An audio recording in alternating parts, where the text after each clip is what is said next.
Hello and happy Friday Eve to everybody. Hope you guys have been having a great week and are excited and looking forward to the weekend. Lot to talk about today. We got to talk about the epic game last night. Norcross versus Newton, late game tip-in, advances them to the Final Four, the defending state champions in 7A. A lot to talk about in that Norcross-Newton game. We'll be breaking that down in the first segment, and also the Wheeler versus McCreachin game. We'll be breaking that down as well, also in the first segment. Then we'll begin to tell the tape of two players. One is a junior. He is the left tackle for the Houston County Bears. His name is Jeremy Blue. I think he has some very impressive tape. Does a really good job. I'm going to be analyzing his tape today, and then also begin to senior for Prince Avenue Christian, 1,000-yard receiver, Ethan Christian. We'll be breaking down his tale of the tape as well today. So that's what we're going to get into. Obviously, of course, we'll wrap the show today with my top 10 headlines heading into the weekend. You don't want to miss those. Major headlines to get into. And then also before that, we'll be breaking down the Final Four matchups, 3 for the boys' side and 3 for the girls' side that I got my eye on that I think is going to be electric matchups that you can't miss in the Final Four. So without further ado, let's go ahead and get into it. Let's break down let's break down the Norcross versus Newton game. Game was electric. Let's go ahead and break it down. Okay, so if you guys have a Twitter account, go to I can't remember the name. I think it's Pop City Hoops. Go to their account. They have a whole 2-minute video. I think it perfectly illustrates what happened at the end of the game, why Newton ended up losing to Norcross, and breaks everything down. So first off, both teams struggled in this game, right? Norcross shot 41% from the field, and then Newton shot 30% from the field. So it was a defensive struggle of a game. I mean, obviously by the final score, 58-56, right? And overtime. Could have went double overtime. Norcross erased a 6-point deficit in this game to get the win. I don't want to be critical of the McDonald's All-American Stephon Castle. Again, he's a phenomenal player. He's a 5-star player for a reason. But if you go look at that clip, go to Pop City Hoops, you see 2 turnovers from Castle. One, it looks like he's trying to hit Ja'Kai Newton, who's coming on the cut. That pass, was errant. Then, results in the turnover. Norcross comes back. The next possession, Bilal Rahman, hits Mier Panome for the 3. They tie the game up, about 30 seconds left. Then you go to the second possession. This is towards the end of the game. Stephon Castle, again, should and does have the ball in his hands. He dribbles down the clock. Now I pointed this out to Craig. If you go back and look at the clip and you pause it a couple of times, you'll see this as well. But he runs it down. His defender, Panome, falls down on the play, essentially. So if you Pop Scout. Okay, so Pop Scout Hoops. Thank you, Craig, for that. But, yeah, go to that Twitter handle if you want to see the play. But, yes, at the end of the game, Stephon Castle drives past the defender. The defender falls down. He has a moment in there. He'll probably look back at it, too. He could have floated the ball, or he could have drew contact before. He had about a split second right before the help defender came up to help on the drive before it led to the turnover by Samarian Bond, who got the turnover, and then dished it out, obviously, to Bilal Ram. But if you go back and look at that play, pause it a few times, you'll see that a split second, Stephon Castle could have floated it. Instead, gets in the lane, gets the contact from the defender, and then turns it over. Then you have on the ensuing possession right after, Norcross driving the ball down hard, the point guard Bilal. He misses the layup, tries to draw contact, and then Lamarian Jordan, the UGA commit, tips it in. They win the game. Electric atmosphere. They have now beat Newton 3 consecutive times, twice this year.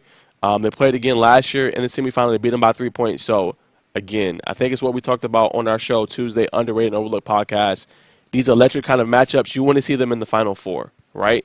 You want to see Norcross play Newton in the Final Four, as you've seen last year. You want to see Wheeler play McCreachin in the Final Four, as you've seen in previous years, right? So it was such good of a game. It's just a game you want to see when everything's on the line. Not saying it wasn't. I mean, obviously it's the Elite 8, but still. But I have to be a little bit critical of Castle. Again, phenomenal player. But those 2 turnovers, they were up 56-50. Those 2 turnovers really turned the tide of the game. They had a 3-point lead with about less than 40 seconds left. They don't get those turnovers. All they really need at that point is 1 bucket. They get 1 bucket, that's it. That's a ball game. They're going to advance to the Final Four. So I think it was just, it seemed like he was trying to do a little too much at the end of the possession there. If not, I think they're going to advance. But I do want to shout out MJ Whitlock. He was huge in this game. He had 11 of his 15 points in the fourth quarter and overtime. He hit the very key bucket towards the end. Newton was trailing 50-47. He hits the corner 3, ties the game up with about 13 seconds left. Norcross tries to get a shot off. It's an errant shot. It goes to overtime. So I want to shout out MJ Whitlock. I think, again, coming to this game, I was like, his impact would have been huge. You're like, they're going to need him to have that same game he had against Westlake, which he pretty much did. He had 15 points in the game. The game prior to Westlake, he had 16, so they definitely were going to need him to step up. So it is unfortunate for Newton, but again, at the same time, they're going to learn a lot from this. It's going to make them better. Their JV team ended up winning it all. Their boys basketball team. So obviously, they're going to lose Ja'Kai Newton. They're going to lose Stephon Castle. But they're going to have, I believe, Whitlock coming back. They're going to have some young talent coming up that they can build. And what's so cool is that's what's cool about Stephon Castle, right? So he had these aspirations of what he wanted to do, coming into as a freshman. And what's so good about Newton is they can cultivate and grow their talent, right? That's what they did with Castle. Castle's a homegrown talent that they build into a 5-star. A guy that's super dangerous with the ball in his hands, great playmaking ability, ability to get his own shot and things like that. So Newton's going to be back there again. And, I mean, these battles between Norcross and Newton are just epic. The last couple of years seeing these, I mean, it's a really good game between both teams. I wish I could have went. But that is like, that's popcorn. That's you go get your popcorn ready. That's, you go watch the game with a good friend of yours. That's the game you see like in March Madness, towards the end, Elite Eight coming down, Elite Eight tip up, boom, game's over. I mean, that's the kind of game you want to see in person. And it looked like it was pretty much sold out. So shout out to Norcross for winning. Castle in that game did finish with 16 points. Lamarian Jordan, the UGA commit, and Panome both finished with 16. So it was just an incredible game between both teams. And, I mean, just electric atmosphere. I'm sure a game neither one will forget for a long time. And it'll be interesting seeing going into next year how that'll kind of build Newton as a team you think about that has been, way past the rise, but it's a team that plays that national schedule, plays some of the top teams in the nation. How will that build them and the brand of Newton going into the future? It'll be interesting to see because we know what Norcross is. Norcross, year in, year out, is there. They won the championship last year. They have a historical history of getting guys in the NBA, of always battling and continuing to play in the big game. So they have that pedigree already, and Coach Mack has been there for years and years and years. So he's seen the losses. He's been on the loss ends of this. He's been on the winning ends of this. So I think it'll be intriguing to see how Newton rebounds from this, if they can finally get over the hump and, win it all. They got, obviously, NBA talent as well, too. But that's my thoughts on the Norcross versus Newton game. Again, electric atmosphere. Go check out those clips on Pop Scout. Hoops, again, I think it illustrates what happened and why Newton ended up losing the game. Now, you had one of the best matchups. Huh? Newton, Norcross, Newton, Grayson. Bigger rivalry. Ooh.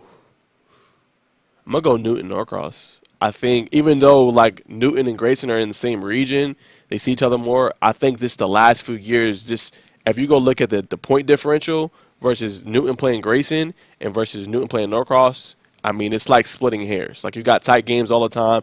Two overtime games this year. Last year was a 3-point victory. I mean, I think that's – both of them are rivalries. I think that one's a little bit more higher intense, in my opinion.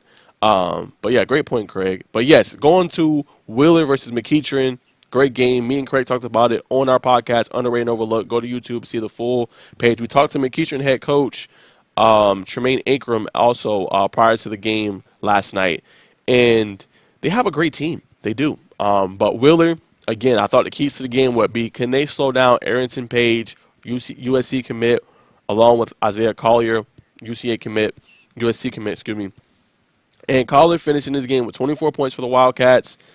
And then also Page had 24 points. So those two did what they needed to do, won the game, got the victory. I thought that was big for them. And just breaking down the game, they had a 32-29 advantage at the break. They outscored the Indians 24-13 in the third, kind of getting the advantage. The Indians were able to battle back. But I think the key for McEachern was they were in that game. Ace Bailey, their best player on their team, junior, Rutgers commit, 18 points. He fouls out to start the fourth quarter. That's huge. You're missing your best player. He's out of the game early in the fourth quarter with 6 minutes left to go. That makes a difference, So, obviously, I won't say that's what made them lose the game, but not having your best player down the stretch certainly plays a factor, right? And then also for McEachern, Jalen Hilliard had 17 points in that one.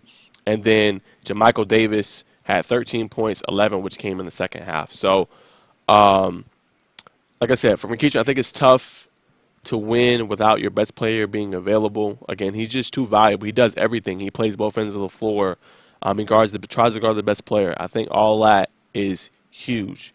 So again, the keys to the game, it seems to me nobody can slow down Ayrton Page. Like when you think, okay, well let's put all this pressure, let's put all the attention to Isaiah Collier. They have a guy in the post. They have a guy as a big man who can get second chance opportunities, who can finish around the rim very well, who can defend the rim well as well. So I mean, when you have that, it's tough to beat. And then he's going off for 20, and then Collier's going off for 20. Then you have the wild card player, as I said, Jelani Hamilton had 16 points in that game.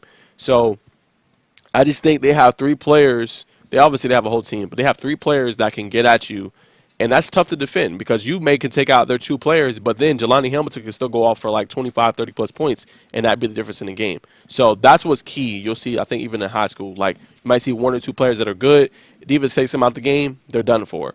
But the two players, they still had a great game. Isaiah Collier and obviously Ayrton Page had a good game. But then when you have a third scorer who can play off the ball, who can shoot the three ball well, who can create his own shot, and Hamilton, Iowa State commit, that makes a difference in the game. So I think they're a tough out. I mean, I thought McEachern, of anybody, had the best chance to upset, or not even upset, to beat Wheeler because they came in with identical records. I think they had the best shot to beat them. But now it's like, I don't know. It's tough to say, if there's anybody at 7 8 can beat them. But I will reveal the Final Four matchup that they're going to play in the next segment. Break that down, saying what that team needs to do in order to beat them. But again, overall, great game. Very enjoyable. I thought it was game of the year in the state. You don't get much better than McEachern versus Wheeler. Again, I think this is one of those games you can make the argument that Norcross New and the Wheeler McEachern, those should be Final Four matchups. I mean, they really should. So we'll see. Hopefully, we can get more. We couldn't see the game. There was nothing on TV on it. Hopefully, like next year going forward, we can get those kind of games televised prior, maybe in the Final Four, or maybe a package or something. We could see them because I just think those games with the top tier talent that Georgia has, you got to be able to see it. So that's my thoughts on both of those games. Shout out to both of the teams that won, Norcross and Wheeler. They advanced to the Final Four. But all right. Let's break down some results before we go to break.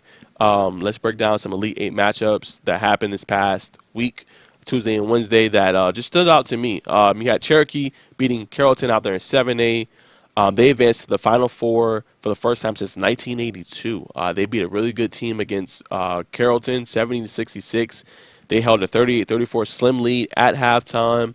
Taden Owens was huge. He hit a three-pointer to give Cherokee a 68-66 advantage late in the game. And then Cameron Pope hit 2 free throws to seal the win for the Warriors and punched their ticket into the Final Four. They will play Norcross.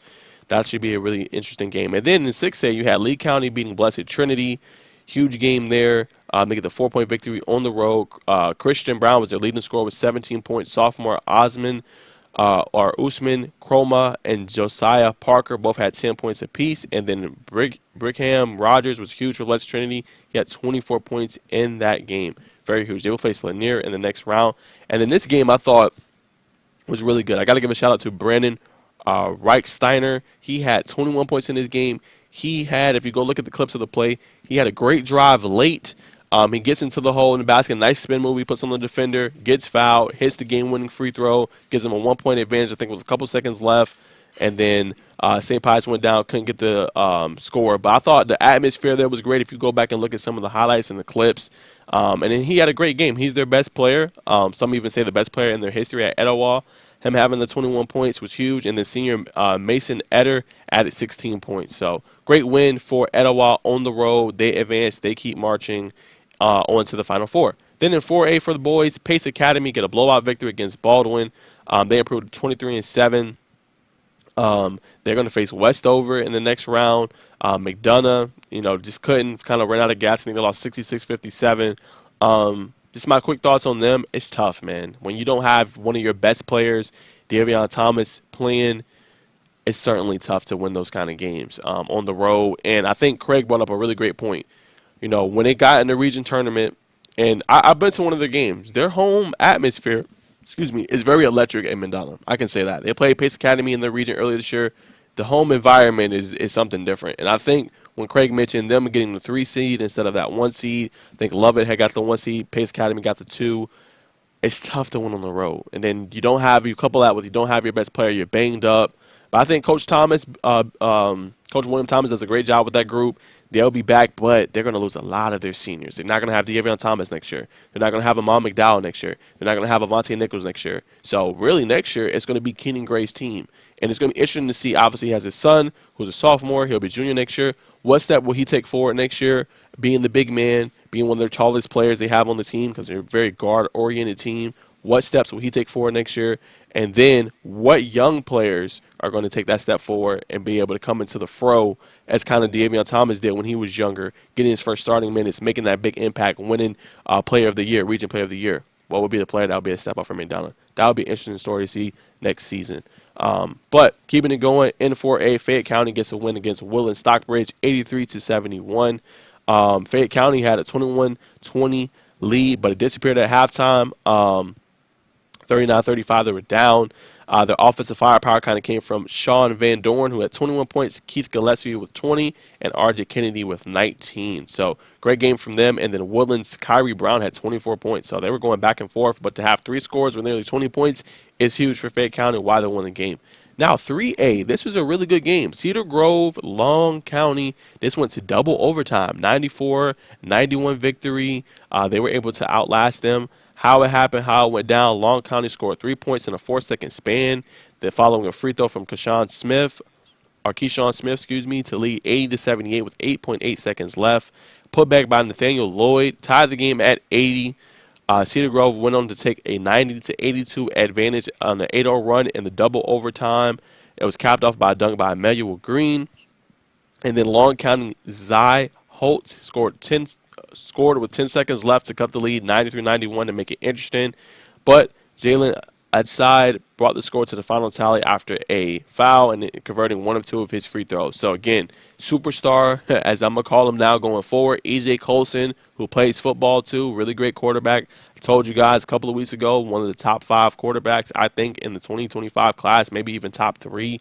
Guy to watch out for next year for Cedar Grove. They were competing for a state championship this year against Sandy Creek. He had 29 points in this game.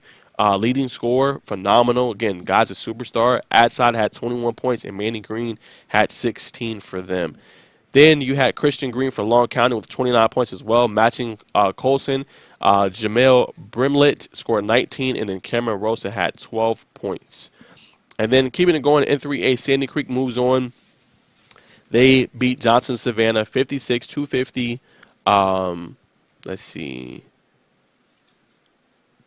All right, so Sandy Creek was leading 46-35 in the game. Entering the fourth quarter, it was nursing a 53-50 lead that was cut. Micah Smith had 17 points in that one. They were able to hold on late after converting a free throw, or a couple free throws, and then Amari Brown had 14 points for the Patriots. So great win for them. Then in 2A, boys, you had Model beating Dodge County 62-60. They had a 47-41 lead at the end of the third. Their final possession for Dodge County came with 1 second left under their own basket. They was unable to convert the bucket and forced overtime, and then Model advanced for the first time to the semifinals, to the Final Four in program history. Jeremiah Hurd had 16 points, Jaden Hams had 15, and Jacanis Hurd had 14 for them. They're going to face Providence Christian in the semis at Georgia College and State University. Will be a very intriguing game. And then Westside Augusta advanced past South Atlanta with a 31-point victory for them. They jumped out to a 64-34 lead after the third quarter. They were rolling. They built a 26-13 lead in the first quarter. Pretty much outmatched South Atlanta. Was on cruise control. Rest of the game up 30 after the third. Pretty much had the game and won.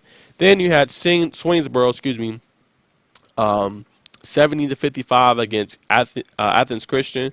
This extended their streak to 8 consecutive games, 8 wins in a row for them. Athens Christian held an early lead. They were beating Swainsboro 19-8 at the end of the first quarter. They stayed the course, stayed out front throughout the entire game until the 4:49 mark in the fourth quarter. Jakari Nobles made a transition layup to give Tigers the lead momentum. To think about this, pretty crazy. Swainsboro closed the game on an 18-5 run. Yes, you heard that right. 18-5 run to give them the advantage after they trailed throughout most of that game. All right, keeping it going. Kings Ridge defeated Woodville Tompkins 62-54. Alfonso Ross was huge in this game for Woodville Tompkins. He finished with 28 points. Now, Class A Division II, For the boys, last game for the boys, Green Forest Christian defeated Calhoun County 67-260. They held off a furious lead late. They were leading throughout the game. They were up double digits, 15 points, 44-27 at half, 58-38 at the end of the third quarter. You're thinking the game's probably won at that point. No. Calhoun County went on a run. They got in close. This game was at 58-55 after a 17-0 run. Wow. Incredible. 17-0 run. But just couldn't get enough stops late to win the game, and Green Forest Christian advanced with a 7-point victory. Now to the girls, Norcross, they beat Archer 61-53. They were tested in this one.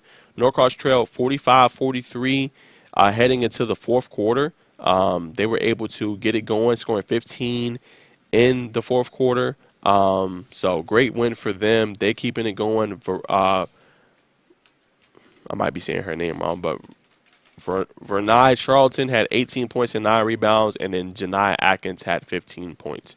Now, Brookwood, they beat South Forsyth 74-58. They had a great run in the third quarter, 19-0 to pull away from South Forsyth and to get the win. Great game for them. Let's see. All right, so Danielle Asho, she had 22 points. And then their senior star, Diana Collins, had 21 points. And then Kate Phelan had 12 for them. And then for South Forsyth, Sharon Tolliver and Clara Morris finished with 18 and 12. All right, then 6A, River Ridge beat Marist 61-43. This game was on Tuesday. The Knights, they held a 28-15 lead at halftime over, let's see.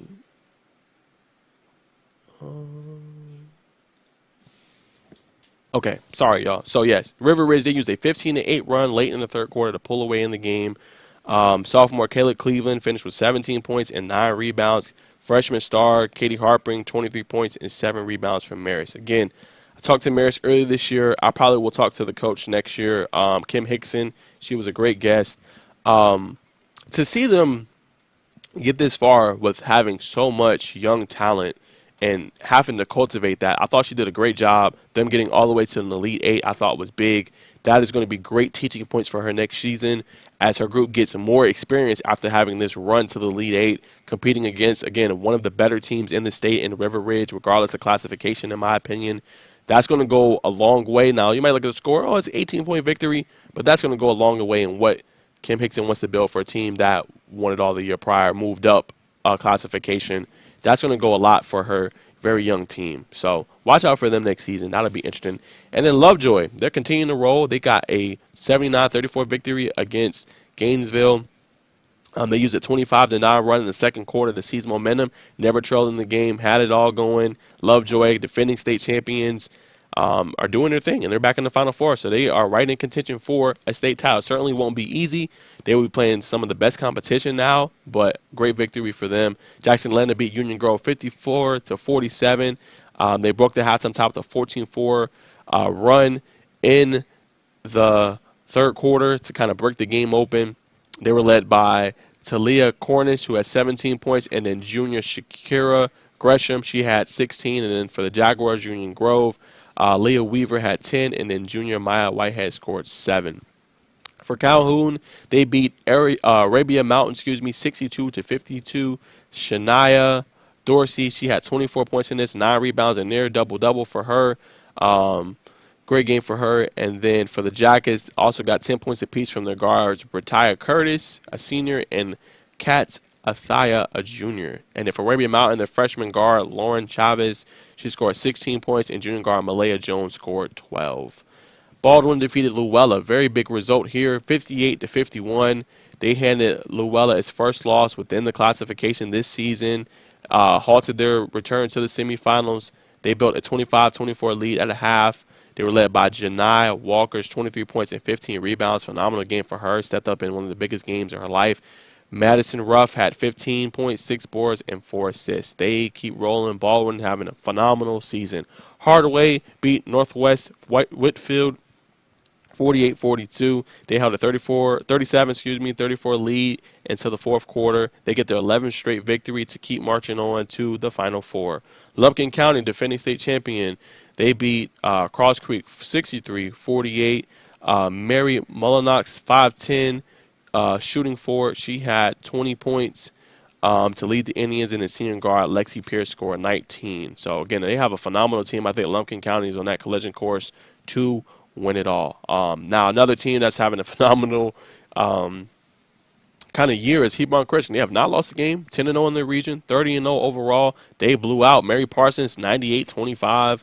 I mean, that's just an incredible effort. Jakira Butler had 27 points in this game. And then sophomore guard Aubrey Beckham, she scored 20 points with 12 rebounds and 14 assists. Triple-double. Wow, big game for her. Now, Maya Porter had 12 points and 3 steals. So Hebron Christian having a great season, 30-0. We'll see if they can remain undefeated. Josie defeated Murray County on the girls' side, 47-38. Big win for them. Murray County made things interesting in the fourth. When Josie went up by 8 points, they cut the deficit to 4 with just 5 minutes left. But Josie closed out with a 10-5 run to move on to the Final Four. And then Landmark Christian, they defeated Butler 66-42. They won their 8th straight game, and they improved to 23-8 overall. They're going to take on Mount Parent in the next round. All right, a couple more games, guys. Woodville Tompkins defeated Oglethorpe County 64-44. Big win for them. They used a 9-0 run to start the game. They held Oglethorpe County to only 3 points in the first quarter. So great win for them. They keep advancing on to the Final Four. And then defending state champion Elbert County defeated Swainsboro 63-49. They trailed actually early in the first period, getting outscored 17-13 in the first quarter. But they were able to lead by 5 points at halftime. They pulled away in the third, building a double-digit advantage. And they move on to the Final Four yet again. All right, 2 more games. Class A Division II girls. Taylor County defeated Randolph Clay 64-35. Great win for them. They put together a 22-3 third quarter to advance to the semifinals. That is the standout there in that game. And then Clinch County defeated Towns County 56-41. They scored the first 16 points of the game against Towns County. They led 28-19 at half, and then 44-27 at the end of the third. Then, as far as leading them in scoring, Amariah Dean, 16 points and 13 rebounds, and then Amion Grady had 11 points. So, great win for them. Thank you, guys. We are going to take a quick break, break down the Final Four matchups. Must see, gotta go see it. Must see TV. If you're not locked in for these matchups, I don't know what you're doing, but we'll be back on the other side breaking down the Final Four matchups going into the weekend. Our mission has always been to support Georgia farmers. That's why we created Georgia Farm Bureau Mutual Insurance Company, providing financial protection that farmers needed. While this remains the same today, we've grown to protect all Georgians through home, auto, and life insurance. From the very beginning and into the future, we stand for every Georgia community. We are our Farm Bureau. All right, we are back. Let's do it. So, Grayson Wheeler. Let's go ahead with the boys' side. I got 3 matchups, must-see TV. Let's get into it. Grayson versus Wheeler. It begs the question, can anybody beat Wheeler in 7A? I mean, is this their championship to lose? That's what this matchup really begs the question. I mean, they have so many different players that can beat you, as I mentioned earlier in the show. Isaiah Collier, Erickson Page, they've both been magnificent this season. That duo is electric. They're going to be playing again together at USC. Jelani Hamilton, again, is another wild card piece for them. Great scorer with the basketball, can play off the ball, doesn't need the ball in his hands. Knockdown shooter, can create his own shot. I mean, they have everything that you need. They have not lost an in-state game this season. All the losses have been out of the state. So, I mean, that tells you all you need to know about what Wheeler has done this season. But Grayson, and it may just be the best defensive team they faced in the state all year. They shut down Walton and led them 14-0 at the end of the first quarter. I mean, they were locked in defensively. So they're going to need that kind of an effort. They held them to just 7 points going into halftime. So if they can get in this game and force Wheeler into some tough shots, make it difficult for them to score, kind of make them play the Grayson basketball game, make it ugly, Grayson has to like their chances. I mean, they do. They have a great defensive team. Not saying I'm going to take them, but defense is going to be the key to this game. Jakari Harris, their 4-star guard, is a player I'm watching for Grayson. He's going to have a big game for them. I think it comes down to their two big men. Once again, I'm going to say this again. Amir Taylor, their sophomore, 6'8". Chad Moody, their senior, 6'8". They're going to be matched up against Arrington Page. It's going to be important for them to limit him, limit the board opportunities that he gets, limit the second chance opportunity that he gets. If he goes off again for 20-plus points, I don't see Grayson winning this game. So those two, that rotation, both of them are probably going to play Arrington Page at some point in the game. Though that tandem there is going to have to be able to limit him in some fashion, in some kind of way. Make him, think a little bit more in the game. Make him create more, create more turnovers.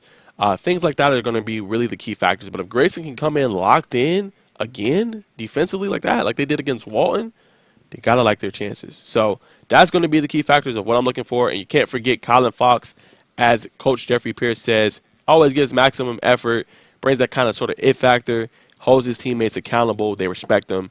That is a guy to watch out for as well, kind of as a wild card piece for the Grayson Rams. But that is my top matchup to watch out for. Can Grayson use their defensive prowess and frustrate? I think the key word there is to frustrate that Wheeler team. That is going to be a good game to watch out for and seeing if they are able to do it.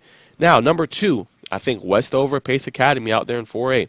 Pace Academy is one of the best backcourts, I think, in the state.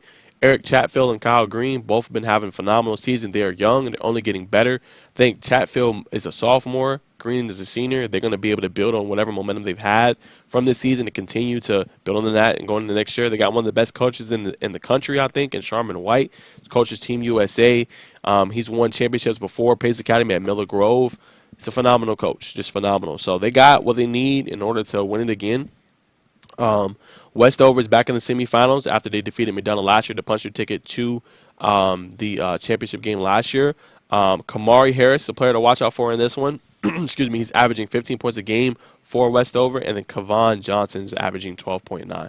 Those two names for Westover to keep an eye out for. Can they slow down the dynamic backcourt of Pace Academy? Something certainly to watch out for. Then we got Mount Pisgah versus Swainsboro. I think that's going to be an incredible game out there in Class A Division I. It's hard to believe Swainsboro is here. I'm not going to lie to you. They're in the Final Four. They lost 6 of their first 7 games to start the year. But here they are. So they're currently right now on an 8-game winning streak. You got to watch out for their 4-star football player and star, DeMelo Jones. He leads the teams in scoring. He's had a big tournament this year. Watch out for him in this game. Expect a big game from him. And then Micah Tucker, he passed 1,000 career points in their game, I believe, last week. He dropped 19 Tuesday night to help them win over Irwin County. Look out for him. I think he's going to be a key factor in helping Mount Pisgah advance past Swainsboro. They are currently on a 3-game winning streak. That is another game I got my eye on. Now let's go to the girls. 3 matchups you got to watch out for in the Final Four. Buford, Norcross. Norcross is 28-2 this year. They have 11 consecutive victories coming into this game. They have a very good basketball team. Janiah Atkins and Vernai Charlton, 2 players to watch out for. They both had double figures in their last game against in their win against Archer. And then the 3 teams, moving on to Buford, the 3 teams that Buford lost to this season, they're all still in the playoffs, right? Really good basketball team, played some of the top-tier talent in the state. Buford has been blowing out teams, but I think this will both be a good battle and matchup for both of them. Both have their aspirations on winning a state title. Both teams are great. That is a really surefire matchup at Georgia State you got to watch out for. Now, the one I'm really excited for is this one. Maynard Jackson versus Kell. Maynard Jackson has only lost 1 game this season, and it was a 65-63 loss to a phenomenal team, defending state champion Elbert County. 65-63. They play the game well. I watched them on their tape. They are fundamentally sound. They do a great job moving the ball. They're not going to be an easy team to beat. Kell obviously has their mind on winning it all this year. I think head coach Kendra Bailey does a good job with their group. They have a lot of good players. Jemiah Gregory, their sophomore, she's doing a good job. Crystal Henderson, we know she's probably one of the best players in the state. She is the best player in the state. So I think the point guard matchup in this one, you can't sneeze at. Got Crystal Henderson on one end, who's already had her jersey retired, And then you're going to have Talia Cornish on the other end. Talia Cornish is averaging 21 points a game this season. So those two are going to be going at it. I think that's going to be electric. Can Kale's stifling defense slow her down? Kale does a really good job of switching things up, right? I've seen them a couple times this season, against, Grayland Christian and other teams. They switch it up, right? They might run some press at you. They might run some man-to-man. They'll run a zone. They do different things to just disrupt the flow of your offense. And I think that's what makes them dangerous. So can that stifling defense slow down Talia Cornish will be the test. That's going to be a really good game out there in 5A girls. Then the last one in 3A girls, this one I think is going to be really interesting. I think this is going to be the first time this season that Hebron Christian has actually been tested, right? Go look at the teams Hebron Christian has played and go look at the teams Wesleyan has played. Let's get into it. So first and foremost, they played Hebron Christian to their credit. They played Forest Park. Forest Park went out early. I think they lost in the round of 32, right? So I think Wesleyan just has a better resume, right? Just more battle tested, right? I'm going to give you some games they've played this year. They've already played Brookwood, which was a narrow 1-point loss. They played Lumpkin County, which was a W. As I just mentioned, they're still in the tournament. Holly Innocence, that was a win. They're still in the tournament. They beat Buford out there in 7A. They're still in the tournament. They beat Landmark Christian out there, I think, Class A Division 2 or 1. I might be wrong with there. Forgive me if I'm wrong. They're still in the tournament, right? So, again, I think it comes down to, in any sport, right, you want to play the top competition, whether it's in your state, in the nation. You want to play the best of the best, right? Because that challenges you early, and it lets you find out a lot about your team, right? We've seen the Cedar Grove do it in football, right? Playing Mill Creeks, playing I'm drawing a blank, playing defending state champion Collins Hill, playing Sandy Creeks, playing tough teams. Like, that is what you really want to see. That is what teams have to do. And I feel like Wesleyan at this point is just more battle tested, and I think that they can come out on top. I think that is going to be the key, and I think that is just going to be very huge for them. So that is a matchup to watch out for. Definitely Wesleyan for Hebron Christian. I think their first true test, in my opinion, of the season for Hebron Christian. Wesleyan is a very good team. This is certainly a game to watch out for in the Final Four. All right, so let's go ahead. We are going to roll the tape. We got some guys to get into, so I hope you guys enjoyed that segment. That is the Final Four matchups I got that you guys should watch out for. If you have nothing to do this weekend, would be very entertaining. But we're gonna roll the tape now. We're gonna talk about two players, phenomenal players. Ethan Christian, wide receiver for Prince Avenue Christian. We're gonna start with him, and then next will be Jeremy Blute, Houston County tackle 2024 class. We're gonna break those two down. And then after that, we'll get into my top 10 headlines for the weekend, and then we'll wrap the show. So let's talk about Ethan Christian. He really impressed me. Let's go ahead and roll his tape. All right. So here, this is going to be a play. I'm going to actually slow down after he catches this touchdown. You would think Ethan Christian is just, okay, hey, he's just a speedy receiver. No. Let's slow it down. Let's do an instant replay. Let's just show you how valuable he can really be to a football team on the next level. All right, let's look. Okay, so here's the ball up in the air. Look at him high point the football, go get it, and get the touchdown. That is him going up, mossing, getting the touchdown. Huge. Now here, don't be deceived. He's going to show his speed here. I don't know what the slot corner is doing there. Oh, okay, you're not going to guard me. I'm going right past you. I'm going to go. I'm going to score. There's nothing you can do about it. Again, he's showing both different elements of the game. He can high point the football, and he can use his speed. Here, this is going to be a running play, right? They're going to use the jet motion for him, move him back, run the ball, look at him right here, break this tackle, boom, turn on the afterburners. He's going for the touchdown. Phenomenal. There's so many different ways you can use him in the next level. Here, again, it's going to be a tight window throw, but he's going to be able to get the catch. Two defenders, boom, go up and go get it. Phenomenal catch by him yet again. Here, I'm going to slow down this play. Okay. Now, I don't know what colleges are going to want him to play on the next level, but I just think this play is just phenomenal. I'm going to break it down in just a moment. He's going to get beat here, right? He gets beat.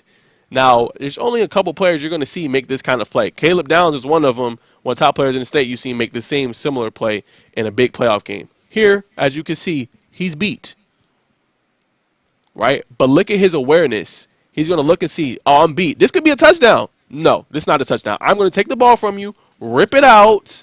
My ball now. We're going the other way. Yes, we're going the other way. That is a phenomenal play. He got beat, didn't give up, didn't say, okay, I'm going to just give up the touchdown. He says, no, I'm going to make a play after I got beat, give the ball back to my team. It's a phenomenal play. I mean, that's just heads up, good awareness play, right? Here, again, screen play, blocked up pretty well. Boom, he's going to make the move. Boom, look at him turn on the off the jets right here. And then right here, he's going to hurl the defender. Boom. Look at that athleticism. I mean, that's phenomenal. Here again, right? He's going to go. Quarterback's going to throw it. Here we go. Boom. Look at this catch. High point the football. Phenomenal catch by him. Here, state championship game. It's hard to see him at the bottom screen because I'm there. But he's just going to make a play on the ball right here. Perfect. Sees it. Makes a gate play. Phenomenal job. All right, here we go again. He's going to move in jet motion. Boom. Look at him explode. Bam. Gone. Off the line. Makes the play. Look at the spin. Bam. Boom. Get off of me. Look at that yak yardage he makes on the play. I mean, that's just phenomenal, man. Right off it. Right off the motion. Makes the play spin. Gets a big yak yardage. Here, he's not going to show his hands. He's going to make a great play. Catches it for the touchdown. Phenomenal. Here, look at him explode. Look at the recognition. Look at him come down. And then boom. Explode. Hits him right there in the backfield. Phenomenal play. Again, phenomenal. All right. So here again, you're going to see Ethan Christian go down the field, just burn the defense. I mean, nothing new. Get the touchdown. Phenomenal. Here, I mean, love this play. He's playing cornerback. He had 4 interceptions this season. He's going to make a great play on the ball. Great play on the ball there. Get the interception. Get his team back the ball. Playing both sides of the ball. I think this is a play I actually slowed down. He really impressed me here. This is just a simple kind of fake screen. They're going to get it to him. And then, you know, he's going to make the play. But I want to break it down and show you a little bit further, right? We're going to rewind it. Look at it again.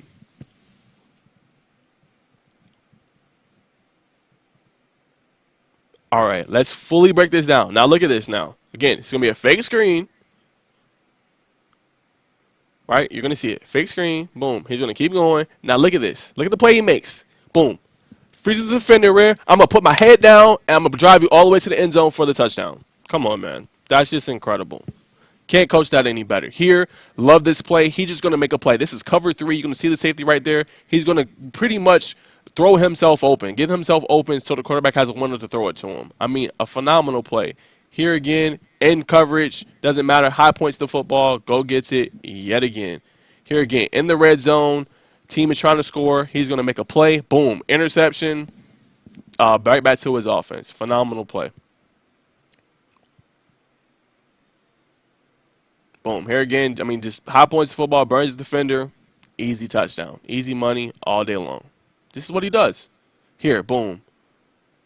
Throw it out to him. Makes a nice play on the ball. All right, here. This is my favorite play from him, right? Look at him. Look at him see the play, get off his fender, and boom! Hits him. Just sticks him right then and there. Gets it off. I mean, phenomenal tackle. Surefire tackle. Here again. He's going to make another play. Right here, boom. He lucky he'll get some yardage. Look at him, get him, wrap him up, stop the play right then and there, prevent the first down. I mean, you just look at his film. It's incredible. I don't know. I got to figure out just like far as his recruiting, how it's going. But he has some film that's very impressive. I mean, if you want to use him defensively, if you want to use him offensively, you can use him in a multitude of ways. I mean, he's just a phenomenal athlete. He does everything he needs to do well, honestly. And you can use him in jet sweeps and motions. You can use him running the football. You can use him on either side of the ball. I mean, he's just a great athlete. Very impressive tape from Ethan Christian. He had a great year, 1,100-plus yards, 4 interceptions. Really enjoyed analyzing his film. He did a phenomenal job this year. Shout out to Ethan Christian. Really enjoy looking at your tape, man. You showed some explosive things. You should be playing on the next level. But let's go ahead and roll the next tape. We're going to talk about Jeremy Blute. He plays for Houston County. He is a left tackle, phenomenal player. We're going to roll the tape on him and analyze some of his plays. Good? All right. So here, I think I'm going to re-roll this one back because it's so fast. He is the left tackle. Here, let's slow it down. Right here. Boom. He's going to block it up. Keep driving this defender all the way to the ground. Boom. Heck of a play there from Jeremy Blute.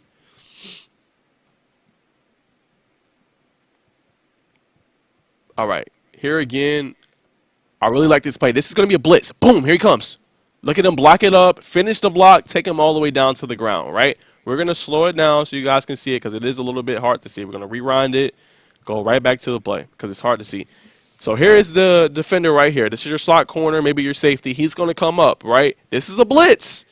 He has to pick this up full speed. Boom. He doesn't wilt anything. He's not backpedaling into the quarterback. He keeps him forward. Antoine Hill, all the time to throw, knocks him to the ground. Great play. I mean, just picking up the blitz and giving his quarterback time to throw.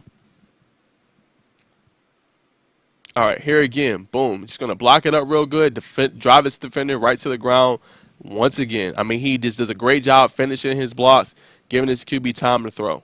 Right here. Good block all the way down to the ground every single time. Good hands, good feet, great footwork. Really impressed with how he blocks up some of the plays. Boom, here he's going to drive him all the way back down to the ground once again. I mean, that's what he does. Boom, here. Great job. Gets defender down to the ground. Not done, not finished. I'm going to make sure you're completely out of the play. All right, here again. Blocks it up real good. Drives the defender all the way to the ground. He's not even in the play anymore. You can't block it any better. Here again. Block him all the way down. Finish the block to the ground. Here again. Great job here. Standing up his defender. He's not even touching a hand on Antoine Hill at all. I mean, there's no pressure on that left side of the line. He's not getting bum rushed. He is getting to the defender, pushing him down to the ground every single time. And look what it created. A nice touchdown run for Ryan Talib. Completely throws him out of the play. We're going to do it again. Now, I think one thing I would say is just getting the first block, especially on runs, you know, hitting this first block, boom. And if he would have got to the second level and got that next defender, that would have been even more special. But again, obviously the left guard there does a great job getting that blocked up. But I think that's the next part of his game that'll make him really special. Getting to the first level, getting that defender completely out of the play, and then getting to the second level, knocking him out of the play as well. Here again, just a great job sending him up. Look at 33. He's not even near his quarterback at all. I mean, just left side of the line is completely blocked up. There's nobody near in the vicinity of Antoine Hill every single time. I mean, here just a great block, sets up the screen. Phenomenal job. I think this was the play I was really excited about with him. Okay, yes, so you're going to see this NFL college level. We're going to instant replay it. This is the next part of his game where he can take the next step. Look at this play right here. Boom. Okay, so he's going to see. Boom. He's going to block inside, and then he's going to see it. Okay, no, I need to get outside too and make sure that he does not get to Antoine Hill. That is phenomenal. That is the part that I pointed out that I think is going to take him to the next level, right? He does a great job. That is kind of a stunt play if you see it, guys. That's a stunt play that the defense had drawn up, and then he has to have the awareness to see, okay, this is going to be a stunt. I need to make sure I get enough pressure on him. I mean, not pressure. I need to make sure I block him up well. And then once he sees that his left guard has him, being able to have the awareness to go back to the other defender and make sure that is completely blocked up and not to fall for it.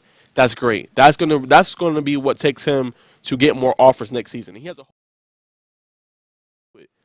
so again, that is going to be great. He has a whole nother year where he's going to be able to do it. Again, a phenomenal play by Jeremy Blewett. Really enjoyed watching his film. He does a great job. 3 things stood out to me. He does a great job finishing his blocks. Doesn't allow any pressure. And he does a good job with his strength and not letting bull rushes get to him, right? And then you saw in the other play when the defender came down with speed, he still was able to hold his ground and not like fall back. Sometimes you see guys when blitz is coming and the guys come up with a lot of speed or anything like that, they'll fall back and then they all the way to the quarterback where the quarterback has no time to throw the ball or they're kind of off balance and things like that. That does not happen on the left side of the line. So that left side of the Houston County offensive line is really, really good. And, I mean, that's going to help Antoine Hill go into next season, his junior year. He had a phenomenal sophomore year. He threw for over 40 touchdowns, 3,000 yards. You can see why. Look how much time he has to throw. Look how Jeremy Blue is able to lock up that left side of the offensive line. So, again, my only thing for him, which he showed in the last clip of his tail of the tape of his Hudl film, was being able to have the awareness to be able to see, okay, this is the stunt. I'm going to help my left guard here, and I'm going to be able to pick him up. And then in the run game, just seeing, okay, boom, let me knock out this defensive end right here. Let me get to the second level of blocking a linebacker or maybe even a safety and completely open up the run. That is where his game will take the next level. But he's a great player. I mean, really enjoy analyzing his film. That is just an area I would say if he works on that, he gets that going, getting to the second level, he'll be definitely very, very good. But I hope you guys enjoyed that section of the show. My Tell of the Tapes. I love that I introduced it to my show, Keeping It Real, Najee Wilkins. It's so much fun looking at these players, seeing their huddle tape, seeing what they were able to do in the season, and just give them a little bit of, highlight and just showing the ability they have and the difference they make on their teams. I mean, I love and I really enjoy doing that. So any players that are watching this show on YouTube or our Twitch or anything like that, if you want me to analyze your film, your tell of the tape, your huddle, DM me on Twitter at Najee Woke, or follow me on Instagram and DM me there at Najee Woke. I will be dropping these tapes later to the players. Very happy to do that for you guys. All right, so we're going to take one more quick break. We're going to conclude the show with my top 10 headlines on Friday Eve going into the weekend. Our mission has always been to support Georgia farmers. That's why we created Georgia Farm Bureau Mutual Insurance Company, providing financial protection that farmers needed. While this remains the same today, we've grown to protect all Georgians through home, auto, and life insurance. From the very beginning and into the future, we stand for every Georgia community. We are our Farm Bureau.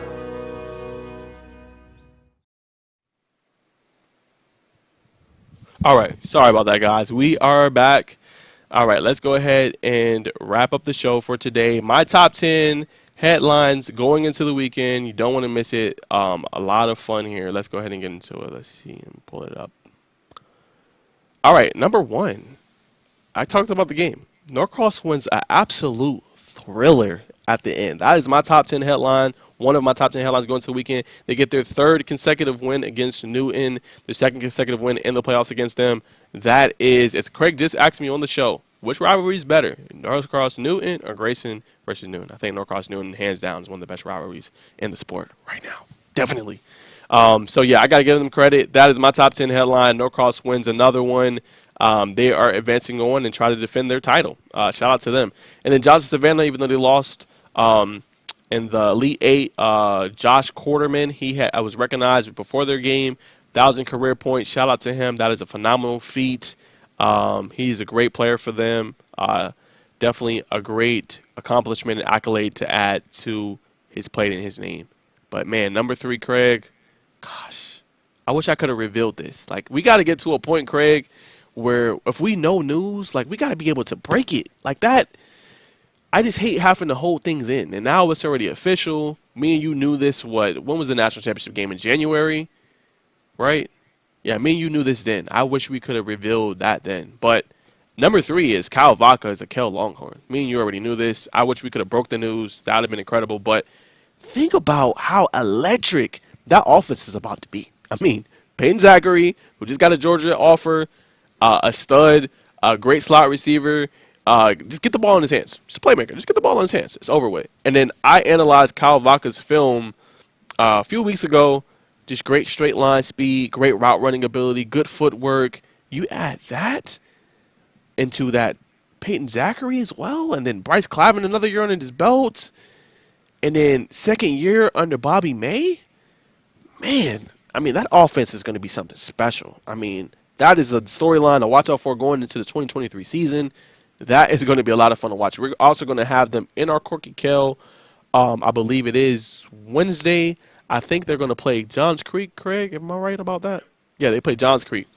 So that'll actually be interesting. Kyle Vaca's going to play his former team, Johns Creek, who he played for years. I just think that is a big headline going into next season. The team that has their mind on title aspirations. And I mean, again, you're obviously going to have Ware County there, right? You're going to have Creekside is probably going to be in the mix, right? You're going to have, I think, Dutchtown. They're going to be in the mix, right? And then Kell. So that's the top 4. Last year, they lost their region. You know, Cambridge, again, they're losing a lot of their team, right? Pleasant Clemens going to have another year under their helm with Craig Bennett, who's a great coach. They play Parkview? Okay, Kell does. Okay, never mind, guys. That is my mistake. Kell is going to play Parkview. Again, that's still going to be an intriguing matchup because you got Parkview in 7A. They no longer have Coach Eric Godfrey, who's going to be their head coach. I haven't heard any news about who their new head coach is. But, again, a lot of talent. Kyrie Spain picking up offers all offseason long, right? Phenomenal running back. 5th in the state with 2,383 yards, right? They're going to have Mike Matthews, one of the top players in the state, right, at wide receiver position. So who is their quarterback going to be? Colin Holt graduated. He's going to graduate this year, right? And he's going off to play baseball. So who is going to be their quarterback? How is that offense going to look? Then they got a stud that's coming up that we both seen in our Georgia League Classic, Craig. Gosh, I'm drawing a blank. What is the kid's name? I'm going to have to look it up, but yeah, it's the corner. He's like freaking good. I can't think of his name, but he's going to come up in the works next year. I'm pretty sure he's going to get some kind of playing time. I think he'll be a sophomore, I believe.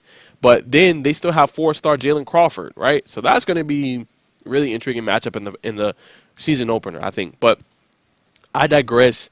I just think him going to Kale, and my previous point was about Cambridge, right? So Cambridge has a phenomenal coach in Craig Bennett, right? But they had a great offensive line, a team that begged him to run the football. They had Christian Isabor, a really great running back. He's not going to be there next year. They're going to lose some of their offensive line pieces. Will Taylor's not going to be there next year. They're going to lose some guys. So it's going to be interesting to see who comes up and who's going to be playing those big minutes. And if Cambridge takes a step back next year, that'll be interesting. I think their region's wide open. I can see Kell actually winning that region next year. But we'll see. We'll see. That'll be an interesting storyline. Then number 4 has to be Roswell's tight end, Ethan Barber. He gets a USC offer. The kid's just rocking him up. That's a phenomenal offer for him. He is going to be great going into next season for Roswell. Has another year under the helm, but landing a USC offer is very big for him. And then number 5, I don't know if you knew this, Craig, but Milton tight end Ryan Jaya. He's named a 4-star today on Rivals.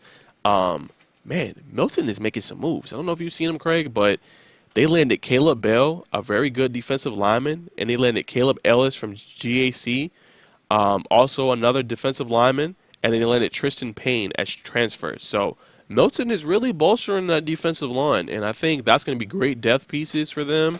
We'll see how that team looks. We'll see Christian Hunter. We've seen him in the Georgia League Classic. He's going to be a freshman upcoming year. Will he get any playing time in varsity, or will he be kind of relegated to freshman in JV, right? He's an outstanding defensive lineman. So the rich only get richer. As you've been saying for years, their defensive line is the truth, and they've really bolstered that. And even if you say, let's say they don't start, because I don't know what their I don't know what their starting lineup's going to be, but they've built their depth. So they're going to have a really good team next year as well. Look out for Milton. And then number 6, back to basketball, Micah Tucker surpassed 1,000 points from Mount Pisgah. He continues to have a phenomenal playoff run. He scored 19 points against Irwin County in their win. That is a player to watch out for against Swainsboro in the Final Four. He's having a phenomenal season. And then me and you talked about it, Craig. Osmar Garcia Arujo, he had 17 points and 10 boards in their win against Grovetown. He continues to come up big. I think in the previous game he had 20-plus points. He's been a key factor for the Lanier run into the Final Four. They beat a really good Grovetown team that has Vashawn Ferguson, who's a phenomenal player. Great run for him. He's been showing that he is a phenomenal player for them. Might not wow you athletically, but, he's a great player. Then number 8, Brandon Reichsteiner hits the game-winning free throw to send Etowah to the Final Four, scored 21 points. Got to give him some recognition and a shout-out. He had a phenomenal game. He's having a phenomenal year, and in some regard, probably one of the best players in their school history. So he's having a great run in the tournament. And then number 9, Benedictine. Got to shout them out. Their football team had that big goal line stand against Cedartown to win it all. They reached the state semis for the first time in 80 years. Yes, that is not a typo. They've reached the Final Four for the first time in 80 years. Incredible. They get the win against Madison County, 58-35. The coach is doing great. Only 3rd year, and he has them in contention for a state title. Number 10, to wrap the show, got to be said, will anybody be able to stop Wheeler from hosting the basketball state title? Craig certainly likes Grayson, not to win it all, but just as a team, it was really mesmerized and kind of really thrown off by kind of what they did to Walton in the Elite 8. But again, I think it's going to be their defense. Like, if they're going to go and beat Wheeler in the Final Four at Georgia State, they got to bring their defense with them. It's going to be Amir Taylor. It's going to be Chad Moody. Can they stop that interior? Can they limit Ayrton Page in any kind of way? Can they frustrate, and I'll use this word again as I used earlier, can they frustrate Wheeler in any kind of way? That's going to be a key factor if they're going to do it. So we'll see. They certainly have the talent. They've certainly been battle tested this year. They certainly played some of the best teams, Columbus and Newton and some of the best teams in the state. So we'll see if they will be ready to do it. But guys, thanks again for tuning in to another show of Keeping It Real with Najeh Wilkins. It's always a fun and a pleasure to talk to you guys on my show, talk about high school athletics across the state of Georgia. So much fun. Happy Friday Eve to everybody, and hope you guys enjoy the weekend. Look out for those matchups I said. As far as the Final Four to keep your eye on, they will be electric. They will be a lot of fun, and we will see you guys next week for another episode of Keeping It Real. Najeh Wilkins, and tune into the correct show tomorrow, Friday at noon. I'm sure you will have a lot of things in store, and will be a lot of fun as we head into the weekend. So I will see you guys next week. Have a great weekend. Peace.